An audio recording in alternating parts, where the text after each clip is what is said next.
weather outside. It's a very beautiful moment in time to hear something nice about a beautiful book.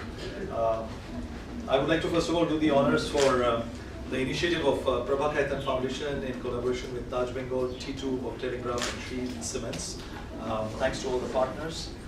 Today it's my honor and privilege to welcome Ms. Sumana Roy, who is coming from Siliguri. Her book, How I Became a Tree, was shortlisted for the Shakti Bhatt First Book Award and Tata Literature Live First Book Award. Sumana Roy gives a new vision to what it means to be human, increasingly disturbed by the violence, hate, insecurity, greed, and selfishness of a kind. The author is drawn to the idea of becoming a tree. To be in conversation with her, we have our very own Swati Gautam of necessity. And to take this session forward, I would like to welcome both of you on stage. I also want to make a small announcement here that probably this is my last Authors Afternoon in Kolkata. I wish I was a tree and I didn't have to move, but no, we get transferred and I'm moving on to the Taj Palace in New Delhi. So I'm also looking forward to the session this afternoon as much as all of you are. So please enjoy, sit back and relax. This was the question that I wanted to go back to repeatedly. Again, something I told Swati, because this is a question that I'm trying to answer to myself as I'm reading K.R. Meera's book, which also happens to be which came out a month after it's a translation from Malayalam. The book is called The Unseen Idol of Light, and it's about a man who goes blind after his wife leaves. So I thought, even the character that I created is a blind man. So what does that have to do? Is it possible that men are blind to seeing woman completely in her full soundness? I'm not saying that is true. It's just one of the questions that I'm trying to look at. The other reason two more reasons, if you could. Yes.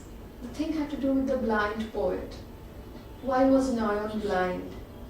Again, I was thinking of Homer, Milton, writing the national epics. How could it be a coincidence that they were blind? And what does being a national poet and being blind imply for us today? The fact that I was living and writing about a place, from a place that is called the Gateway to the Northeast, which is almost, as you know, ignored in the national consciousness. How does that create the sense of a nation? I remember drawing in school, creating a project, work as it used to be called, made of thermocol. That at least legitimized in some way a life of alternative possibilities. Alternative possibilities. Where do you, as a person who's exploring this institution, I would say publicly through her writings, where do you see the institution of marriage going in the years to come? Of course, this will only be in the realm of speculation, and it's no commentary on my marriage, of course, but my living with, or rather staying with these millennials for a significant period of time this year and again last year has helped me to think that if not with their generation, maybe a few generations later, maybe the grandchildren of these millennials, whatever they are called, I think the institution of marriage as we understand it now will not remain. It will be slightly different. No one among these people I interacted with, none of them wanted to get married. They were very happy in their relationships at the moment. I'm very happy with Anuj, my flatmate would tell me. And so I'm 43 years old, I'm used to thinking of relationships in a certain way. And culmination. Yeah. So I would tease Suha and Anuj with, when will you get married? Will you invite me? And they would laugh at me because they had not thought or contemplated marriage at all. They were just happy. It wasn't It wasn't carpe diem even, but it was just that their relationship, it wasn't even about them thinking that, it's just going to be us until we go to America for our, doctoral studies. It wasn't even that, but a genuine and natural understanding of relationships that hadn't been conditioned by our solidified understanding of relationships. I think part of this comes from us because the first relationship in our life is one of permanence that never ends. I will never stop being my parents' daughter. That is one permanent relationship, and we are used to thinking. We are used to thinking of all relationships, therefore, from in that particular way. Where do you think the millennials are getting their courage from? It isn't like we were insecure in our childhood, but somewhere down the line there was some conditioning that made our generation feel that yes, marriage was about settling down. But it's changing for them, and changing at such a fast pace that it really seems extremely courageous and very bold. I could be wrong about this. I think the sense of the family began to change with a few generations before ours. My parents' generation, I think, when people we call servants began to become family members. The people who work at my husband's place have been there far longer than I have. I mean, they know they've been there for 25, 27, 30 years. They are more family members than in that way, if you think of time as a unit of, legitimizing relationships. They belong to the family. They are invisible members of the family. That is another reason I wanted to write Missing also, that the unit of the family is changing. These people who spend many hours with us every day, between 3 to 5 hours every day working with us, they see us the way we are, not with our masks, fighting and living life in encountering life, as it were. So I wanted to write about these people. Living with the millennials taught me that they do not value one relationship as being central to their existence. In the sense that when I was growing up or I saw my friends, it was as if everything was a preparation for this most important relationship in our lives. Here I find that they value friendships a lot, and it's very easy for someone in my generation to say that I married my best friend, as many of us do. But I see that they have many best friends. This is another discovery. And it's true, they value each of them differently, not equally. Equally is not the word which we were taught, another misconditioning of our generation. And I find that because all these relationships and friendships are important to them, they are not going to put all their eggs in one basket. And I think the family, therefore, has been replaced by blood with distance, people you are close to in that particular way. So when one of them was sick, 6 of them would be looking after that person. That I found very endearing. Sumana, this generation, it's quite rare for them to come across a marriage at home, their parents' marriage that is, where they would have seen what they would want ideally, a peaceful togetherness, a friendship amongst their parents. So what they've seen is a lot of bickering, which perhaps what is real in a marriage. What they've seen perhaps is a lot of taking each other for granted, which is what marriage does to you. Do you think it is the result of the woman having come into her own in the past 3-4 decades, when she's answering back at home and she's no more the quiet wife in the parda, that has also conditioned the present generation, where they are not willing to settle for a marriage which is more about bickering than about caring. I'll tell you about an experience that I had while I was teaching the poetry workshop. I was doing a poem by Jack Gilbert with them. It was called Flying and Failing. I remember reading it out, first asking them to read and then reading it with them, and then asking them to write. This is about a relationship that hasn't worked. And then I asked them to write about a relationship that they had seen from close quarters. I had not specified whether I was asking them to write about relationships that hadn't worked. So there were 9 students in the workshop. I had a very good student called Purva Yaranya, and she wrote a beautiful poem. When we were workshopping the poems,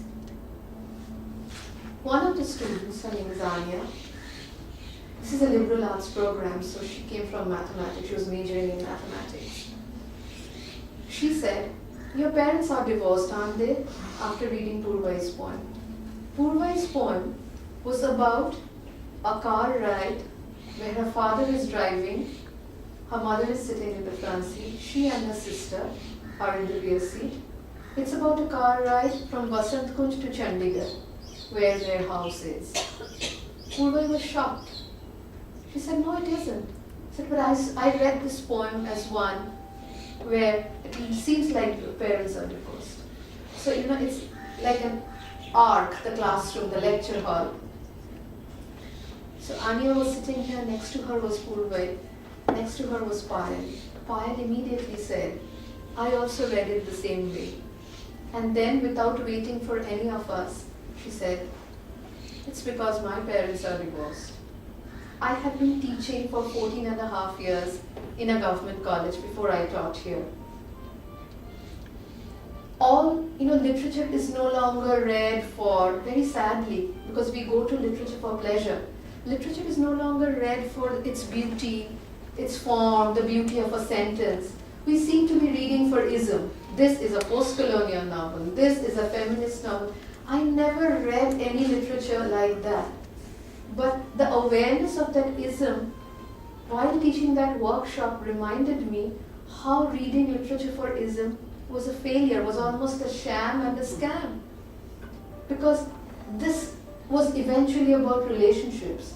By the end of the class, I remember saying, we perhaps might have a new ism called relationshipism. Because that hadn't been allowed to color our reading of literature. While teaching this particular poem, I remember many of them becoming vocal about their relationships that they saw. The relationship that two people share is very different from the relationship a child would see, right? Yes. Yeah.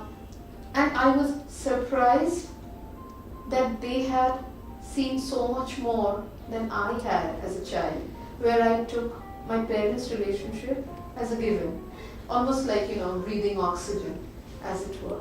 So, with them, I think even the literature that they were writing, these millennials, the literature also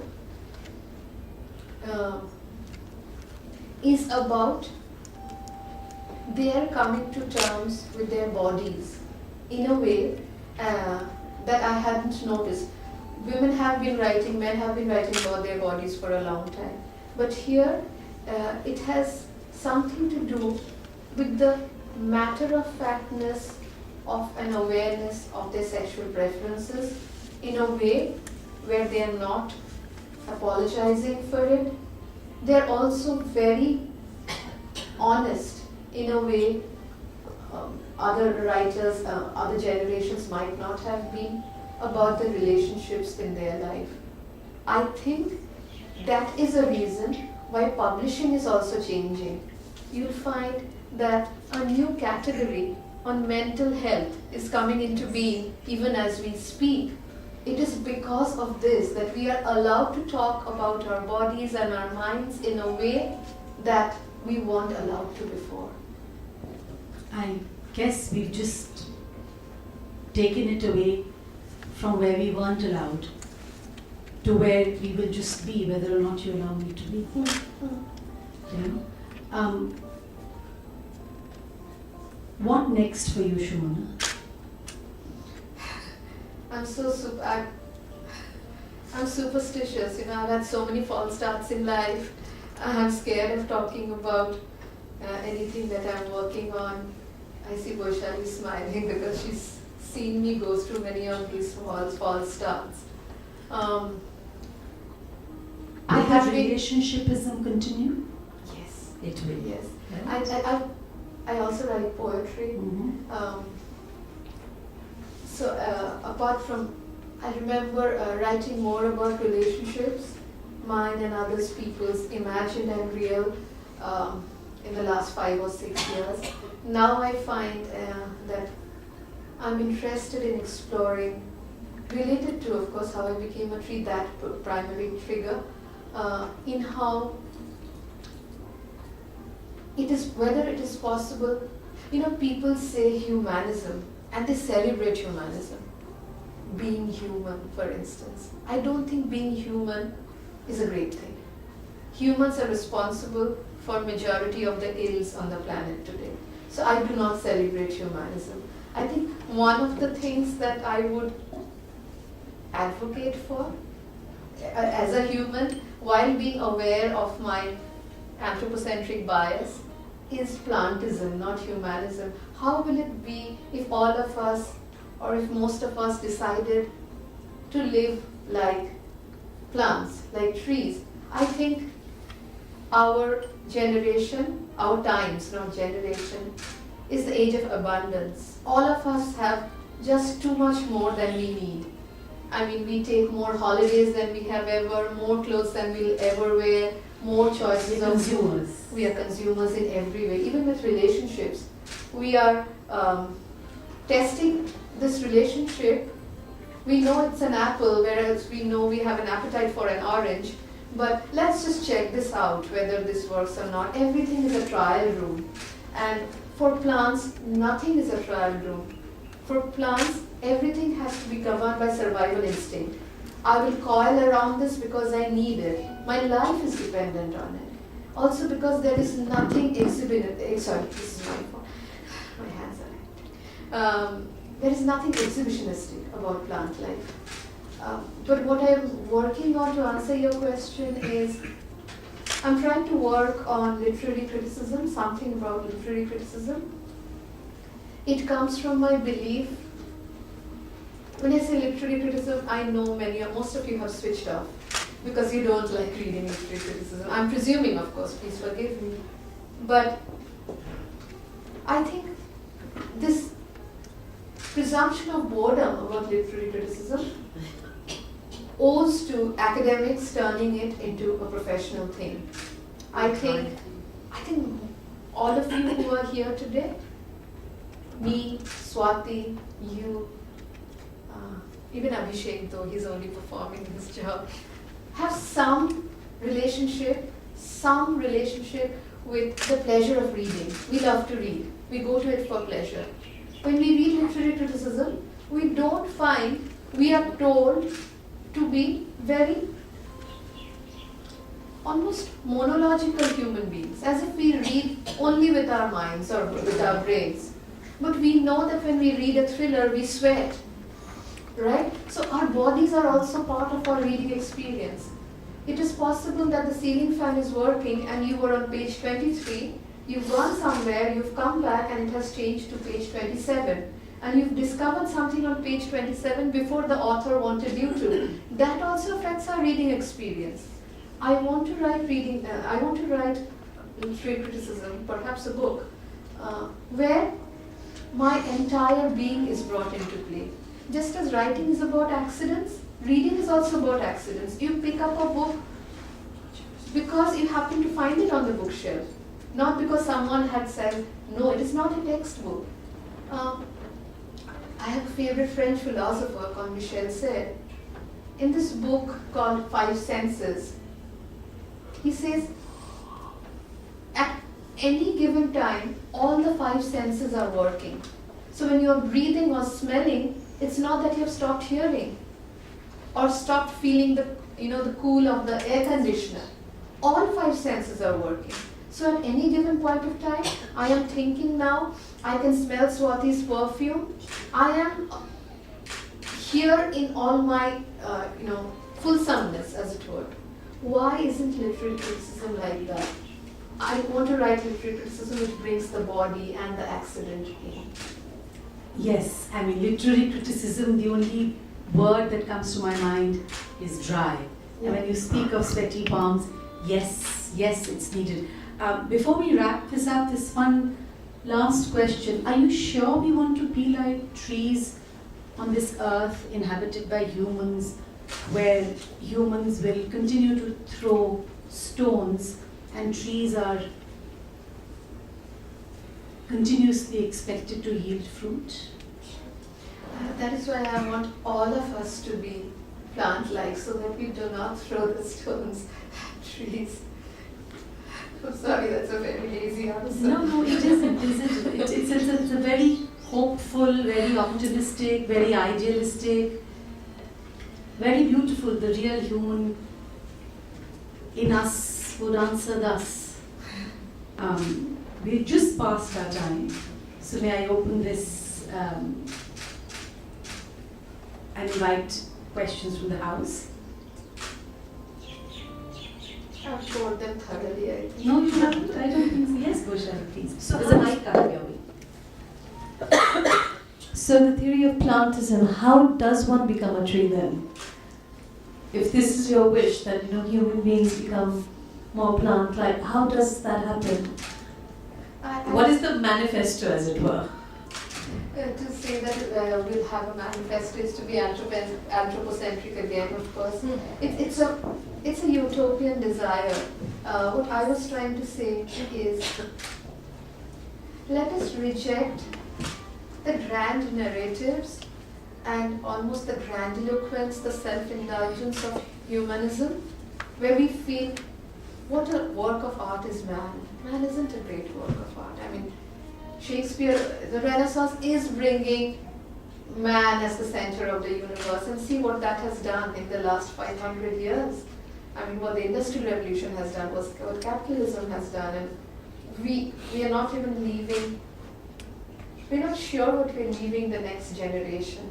I think one of the things I have tried to do, Boishali, is to identify things that mark out plants as different from humans in their rejection of exhibitionism, as I said, their rejection of lookism. The amount of care and attention we pay to the way we look runs an industry. I'm guilty of the same. Plants don't bother. You'll see dogs don't need to look at each other's face when they, make love or have sex, for instance, or mate, yeah. So, thank you.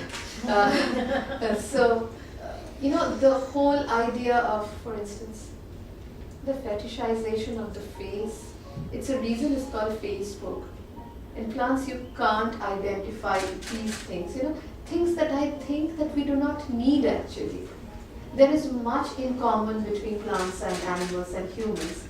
But this whole addition of things that are unnecessary. And I'm not talking about the surplus. The surplus is necessary. The crow is the surplus. The surplus is necessary to our lives. Would you say the plants have almost annihilated the self? The sense of self, I think, is... And thus the sense of self-importance. Yeah. Self-centeredness, Selfishness, yes. I think only humans have a sense of self. I'm not sure about animals. I don't think, in the sense we understand the self is a spiritual category, as you know, already. I don't think plants have a sense of self No. in that way, and therefore The they closest don't- to saints, actually. yeah, The they don't closest to even saints. they don't even know what, if you don't have a self, you don't know what it means to be self-centered or selfish. Absolutely, absolutely. Another question, please. Yes, please, Angela. I was listening to you talking about the different kinds of spaces and places where you looked for your ideas of the plant, of when you were writing How I Became a Tree. What about indigenous traditional practices, communities? I'm thinking of tribal life here, where the relationship with the natural world is so very different, the human-natural relationship. Yeah. So, did you explore that, and can you talk a little bit about some of your discoveries there? Yeah. I think a good place to answer your question would be to begin from Bhushan's novel Arunok, where he is talking about, it's a character model on himself, as you know. Here is this person who studied in Calcutta in one of the universities here, Calcutta University, and goes to live in a village with people who have never seen the world outside the village. And he is as confused about their life as they are about him. And it's one of the ironies of history that by the time he has become aware of who they are, what their spiritual practices are, I don't like this term so I won't use it, but ecofeminism and understanding ecological practices, by the time he comes to be aware of this, all the forest land has been converted into agricultural land. And this person who's called the forest king is no longer a king because there is no forest. Yes, Anjum, I was looking at, I'm sure both of us don't like this word tribal practices, but I was looking at people who had a more intimate relationship with plant life, as it were. I think, the fact that we use duboghash, for grass, for worship, I think all of it goes back to a time when we were much more intimate with nature. Now it's been reduced to tokenism. The fact that we put a bit of paddy, for instance, it's supposed to resemble the earth and all of that on the cot. All of that, the cot is, as we know, it's an urn that is supposed to represent earth. All of that goes back to a time where we were in greater proximity, again a word I don't use, nature, greater proximity with others beyond humans. Now we are too much in the world of people. Could I just add my little two-bit to what Anjum asked? Whilst I was just out of curiosity, I come from a very conservative North Indian Brahmin family, very ritualistic too. And I used to wonder why Ekadashi, the Vrat, is considered to be the most sacrosanct of them all. Once you start doing an Ekadashi, you cannot just give it up, and when you give it up, there is a whole ritual involved with how you give it up. And as I kept researching and reading, because most of this bit is not on the internet, you realize it was considered the most sacred of them all because all that you could consume on Ekadashi, traditionally and originally, was supposed to be consumed under the very tree that grew it. So if you had a banana, you were supposed to be sitting, and which is true. How many of us can identify an apple tree without the apple on it, or a guava for that matter? Perhaps a banana and perhaps a papaya because they're so distinctive. But I don't think a lot of children will be able to distinguish between a bodgach and any other ningach, people tree. So you see, yes, we are losing it all, as you said. We are the consumers. We are happy with the fruit. We couldn't care less where it came from because we think it will perhaps keep coming from a factory. In college, I was taught by Abhijit Mazumdar, Charu Mazumdar's son in Siliguri College.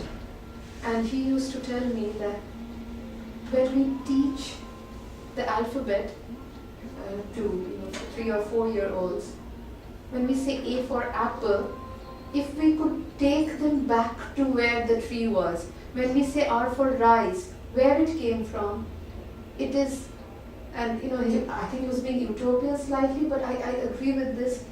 It is possible that we would produce a different kind of humans, as it were. We buy everything from supermarkets. We don't know, most of us don't know, what a potato plant looks like.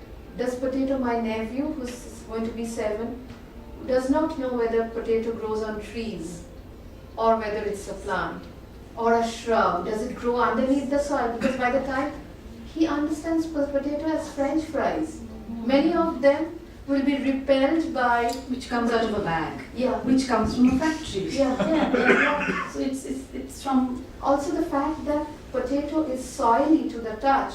Many of them, they are used to such... We don't have wives. Shiny where- potatoes. Yes. Yeah. We are used to an antiseptic life. In a way, we've turned our lives into hospitals. Everything has to be sanitized. I'm talking too much, I'm sorry. No, not at all. Not at all, please. I personally don't think it's utopian at all. Because a day will soon come when we wouldn't know where the food is going to come from. Yeah. Actually, in our childhood days, when The I was mic, taught by please, my so everybody can hear you, please. actually in our childhood days, when my mom taught me apple, potato, she used to show me that fruit. This is apple. Nowadays, when I ask the children apple, I say, okay, is it from the book? Will you see? No, it's a fruit. So this kind of technique still is in Shantiniketan. If you go there and study there, they show them. And that's the reason they do make a class under tree. You're talking about the tree one. Shantiniketan is more I've relevant written here. about it, yes. Even Tagore also wrote so many things about trees. One by Bolai Chatmukhabad, that how he was so much connected to the tree, the plant, Shimul tree, and when it was chopped down, he was so upset. So all these I've written about actually how I became a tree. See, it happens in pockets of India. Yeah. But the point is that all of us sitting here in this room, including Sumana and myself, how many of us are growing even 1 millionth of what we will eat in this lifetime? But we're expecting somebody to grow it for us, aren't we? You see, that is the whole point. The divorce with nature is so complete. There's so much of Tagore here in the air. And with him being credited with saying that, a marriage is the surest way to kill love. And then with him being credited with the love that we feel for nature. Between all these emotions, we need an author like Sumana to continue writing and fleshing it all out. Any other question, please? One more. Yes. Actually, many more, but I won't be greedy. Book of poetry, when? Please. As soon as I have a publisher. Okay. Do you have a I hope body? we can get some poetry in your book. Sorry. I Sorry, hope we Anjali. can get some 1 or 2 more poetries in your novel as well. This is one of the things they say about a poet, that you should never give the mic or whatever to a poet. The poet will, force you to read his or her poems. So one of the things that I wanted to do while writing this, because he's a blind poet, I'm going to smuggle in a few of my poems into this. I resisted that urge. You were saying something, Anju? No, she answered. Well, I think we then call it a close. Thank you for tolerating me.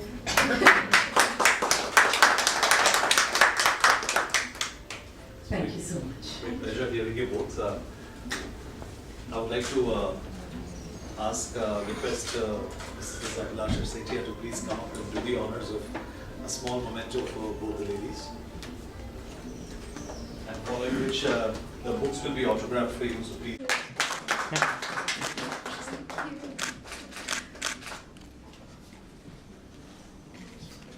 Excuse me.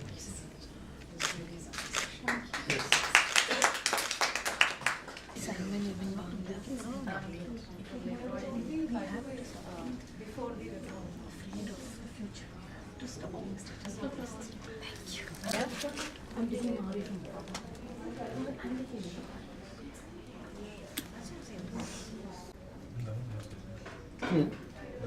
ये कर देती हूँ।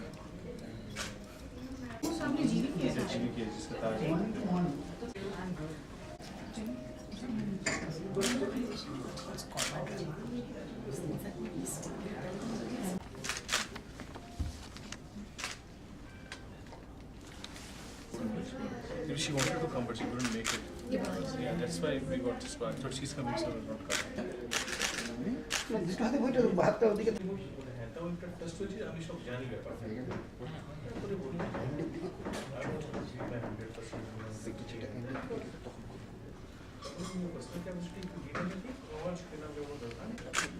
Thank you. I want picture, standing picture with. Cholo standing picture.